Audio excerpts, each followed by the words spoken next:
मी कैलास जयराम बुर्डे इथंच राहिलाय बुर्डे वस्तीवरती।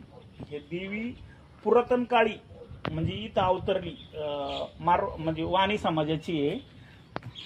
वाणी समाजांनी म्हणजे नाही का ताण लागली म्हणून खाली पाणी प्यायला डोळत आली। थांबू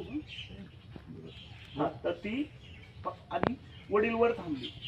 ज्यावेळेस वडील तिला हाक मारून कंटाळले परत खाली आले। खाली येऊन आवाज दिला की वर, वर येऊन आवाज दिला की खाली। असं रात्र 2 दिवस वैतगून ते शेवट निघून गेले आणि तिने ते इथं अवतार घेतला। पहिल्या दिवशी हे मंदिर नखानी कोरून इथं अवतरली, नंतर ते मंदिर कोरलं आणि तिथून मग वाघेश्वर महाराजांचं दिव्याचं सर्क्युलेशन। हिचं पावित्र्य काय सांगावा, एक 100 वर्षे पण नाही झाले अजून। तिथून इथं चैती पुनवला काठीचा कार्यक्रम असतो। आंबिली वाट्या यायचं, काशीच्या वाट्या डोहातून, पण कुणीतरी वाटी चोरून नेली, तेव्हापासून वाट्या बंद झाल्या, नाही तर वाट्या पण यायच्या। आणि आपण इतकं म्हणजे मानतो त्याचा तर काही विषयच नाही। माझा इथून तुकडा झालाय नाही का असं। अरे बापरे, खरंच की। तरी तिच्या पावित्र्याने एवढी शक्ती, म्हणून आपण इथं आहे ना दिवसातले कित्येक तास सेवा करण्यातच घालवतो। तिचं पावित्र्य म्हणजे आपण इथलं देव सोडून, मी म्हणत नाही वैष्णवी देवीला जावा नाही, जावा, पण आपली देवी सोडून एवढ्या लांब जाण्याची काही गरज नाही। बालाजी अरे पांडुरंगच बालाजी, मग एवढ्या लांब जातो माणूस कशासाठी? हौसे मोजेसाठी, शोक करायसाठी, बरोबर आहे का? दुसरं काय हेतू आहे का?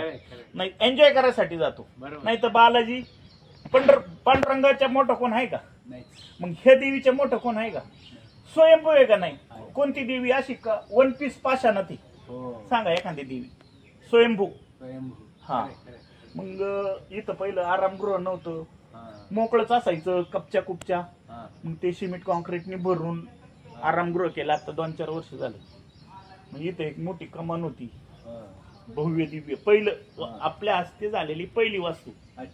नंतर ती कमान, हिरामाता मंदिर प्रवेशद्वार, नंतर ह्या दोन्ही तिन्ही मंदिराचा जीर्णोद्धार केला होती। दत्ताच्या मंदिरापाशी ते मोकळं होतं ना, म्हणलं पुढं मागं गेट करता येईल, म्हणून तिथं कमानी केल्या, शुभ लाभ आणि सुस्वागतम, बघितल्या ना ते?